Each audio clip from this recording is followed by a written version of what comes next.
他曾被誉为意大利足球的未来，是欧冠赛场上最年轻的攻击手之一，是曼城英超登顶之夜的关键助攻者，也是那个在球衣里写下"为什么总是我"的男人。但同样的他，也因为打架、迟到、炸浴室、被红牌罚下，频繁登上负面头条。他辗转10余支球队，最终消失在顶级联赛的舞台上。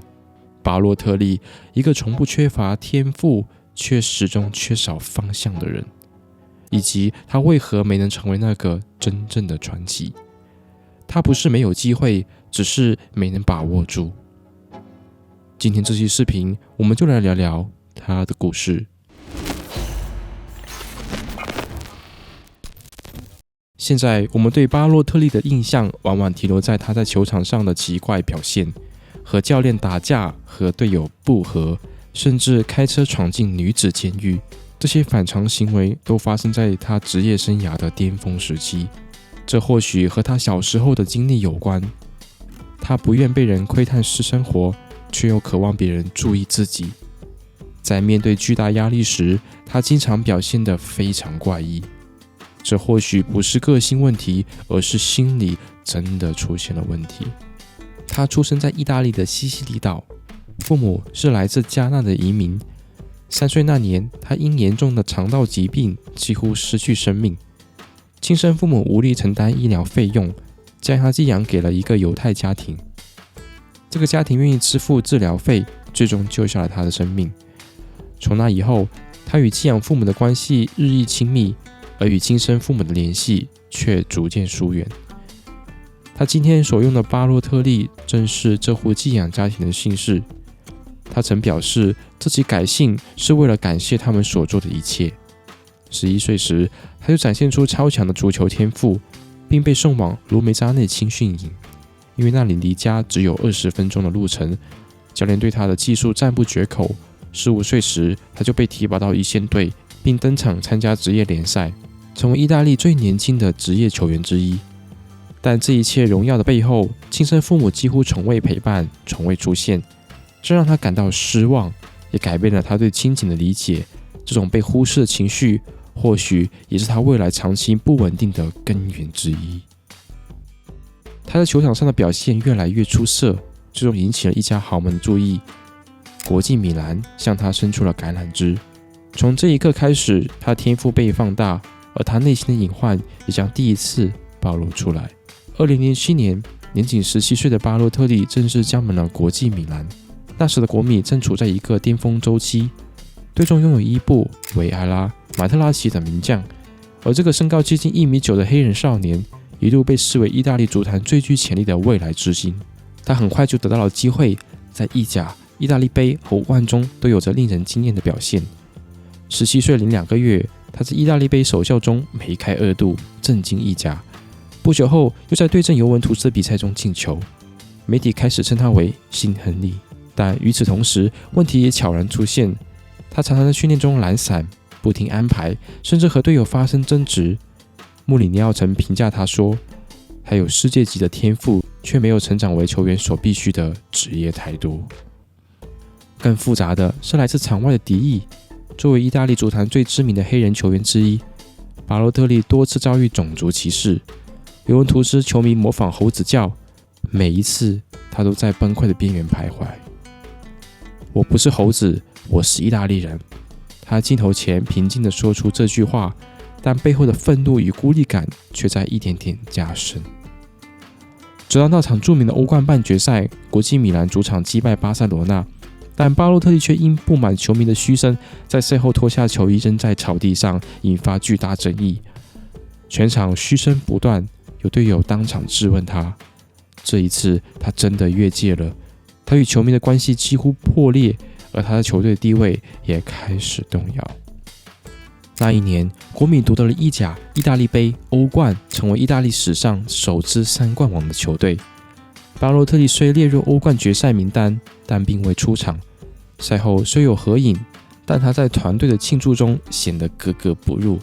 他曾被视为未来之星，但这段国米的生涯却成了他性格问题第一次全面爆发的起点。国米给了他名声，但没有给他真正的容身之处。于是他做出了另一个大胆的决定，前往英格兰加盟曼城。2010年夏天，年仅20岁的巴洛特利以3500万欧元的转会费加盟英超球队曼城，再次与恩师曼奇尼合作。首秀中，他就在欧联杯打入制胜球，那一脚让英格兰媒体开始认真讨论这个来自意大利的天才前锋。但仅仅几周后，风向开始变了。在训练中和队友争吵，生活中屡屡制造混乱。最荒唐的一次是他竟然在训练场里向青训球员扔飞镖，理由是他们太无聊了。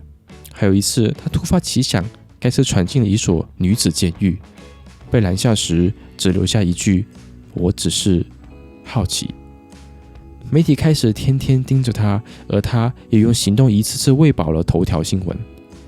2011年曼市德比，他梅开二度，进球后掀起球衣，露出那句“为什么总是我”，回应所有批评，也回应他自己与世界之间的那种疏离感。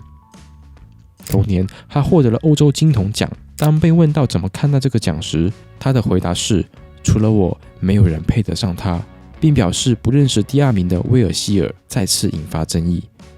场外风波越滚越大，而他与曼奇尼之间的关系也走向失控。曼奇尼曾公开表示，如果是在10年前，我每天都得揍他一顿。2013年，两人在训练场爆发激烈冲突，被教练组和队友拉开，这是两人关系彻底破裂的信号。但即便如此，巴洛特利依旧留下一次不可磨灭的贡献。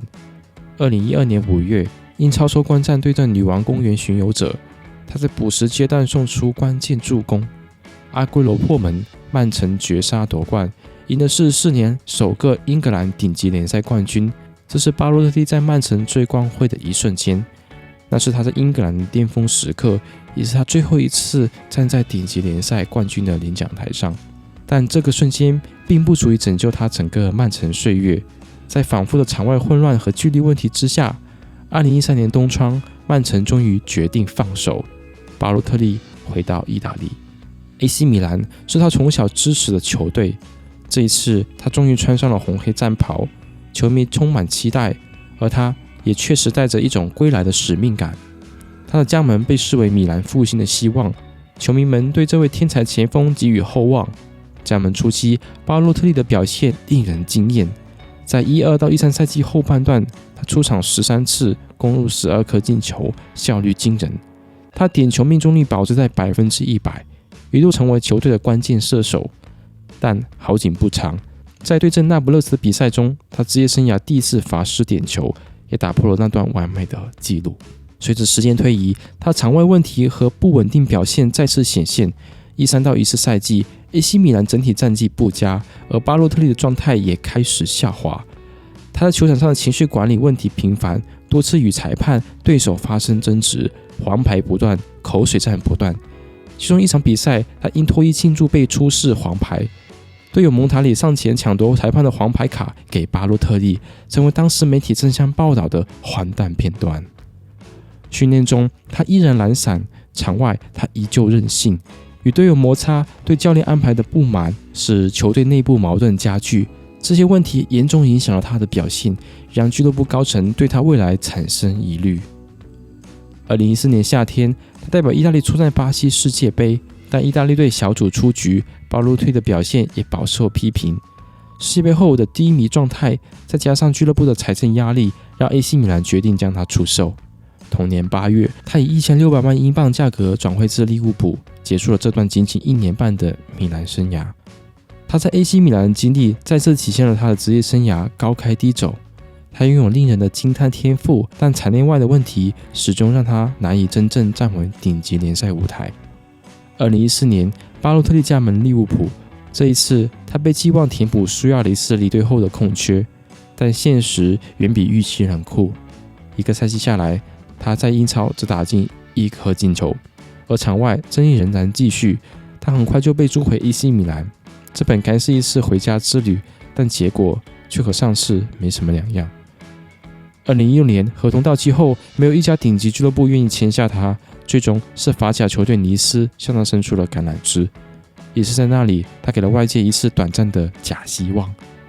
首个赛季，他的法甲打进15颗进球，一度带队杀入欧冠区，媒体惊呼巴神回来了。可好景不长，很快他又与教练闹翻，状态下滑，情绪起伏，旧问题再次复发。最后的几年，他的轨迹像一条不断缩小的螺旋。回意大利，加盟家乡球队布雷西亚，球队降级；转战伊乙，加盟孟扎，表现平平；前往土耳其，在戴米尔体育寻找出场机会。平台越来越低，观众越来越少，而他自己也越来越沉默。中英超、法甲、意乙、土超，曾经被整个欧洲注视他，如今只能依靠一纸短约维持职业生涯。有人说他从没真正回归过，也有人说他根本没想过改变。但无论是哪一种，他和那个天才少年的故事早已走上了不同的轨道。以上就是巴洛特利的故事。如果这个视频让你更加了解他，请点赞分享。这里是节目，我们下个视频见。